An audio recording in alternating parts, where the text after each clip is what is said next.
Salut à vous tous. La sensibilité, c'est une chose qui est importante. C'est ce qui fait la différence entre une chaise, une table et nous. Alors, quand les gens viennent me voir, ils me disent très souvent « Philippe, je suis trop sensible, moi, là. J'ai du mal à contrôler mes émotions. » Alors déjà, contrôler ses émotions, c'est pas la bonne technique à avoir. On peut les réguler, on peut faire en sorte de les libérer. C'est important d'apprendre comment on les libère, on les régule. Au-delà de ça, dans l'humanité, il y a tout un panel de gens qui ont une sensibilité plus ou moins importante, plus ou moins exacerbée.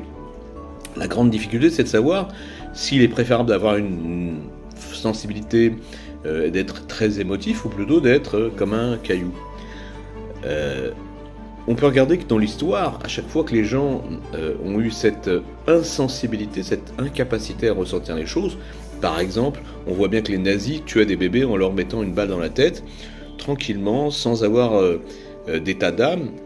À l'opposé, il y a les gens qui, pour un rien, pleurent. Alors, bien entendu, sans avoir à être une fontaine à chaque fois qu'il y a le moindre événement qui se passe autour de vous, on voit bien que dans l'humanité, il vaut peut-être mieux être du côté de ceux qui sont sensibles, de ceux qui sont émotifs, de ceux qui ont cette capacité à ressentir les choses, plutôt que de l'autre côté, des nazis, des gens qui tuent des bébés, des gens qui prennent une voiture et qui, sous prétexte de je ne sais quoi, écrasent des enfants et les tuent,